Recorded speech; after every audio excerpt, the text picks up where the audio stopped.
Hi, and welcome to Dear John. My name is John Jordi, and I'll be discussing questions that I've gotten from the website about compression, swelling, and this month it's about lipedema, or lipedema if you will. So let's check it out. This question's about what is the difference between lipedema, lipedema if you will, and lymphedema. Well, lymphedema is based on chronic swelling. Whether there's damage to lymphatics, insufficient lymphatics, it's fluid built up in the tissues and proteins left behind.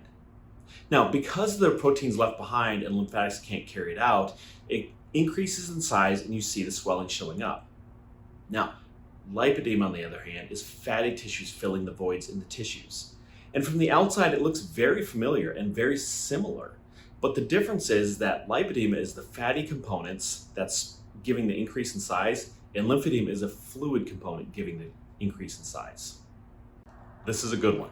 The next question is, can you have lipedema and lymphedema at the same time? And the answer is yes. In fact, given long enough, lipedema, uncontrolled and uncompressed, can cause so much swelling in the tissues because of the fatty deposits, it'll start compromising lymphatic collectors. Now, as they get compromised, you'll start seeing swelling at the end of the day, mostly down in the lower leg and feet. Now, given long enough, it will continue to fatigue the lymphatic system and cause chronic lymphedema with lipedema. And we would call that lipolymphedema. The next question is a very common question. How do I manage lipedema? Is it managed like lymphedema? And the answer is it depends on the stages you're in. And there's a tremendous amount of information coming out these days. Now we're seeing about inflammatory markers, we're seeing about genetics. There's so many really important things coming out about lipedema. But how do you treat it? Well, in the early stages, we start with mild compression.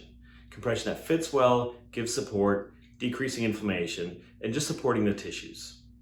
But if it's starting to progress into a lipolymphedema, then absolutely go back and utilize the full CDT method.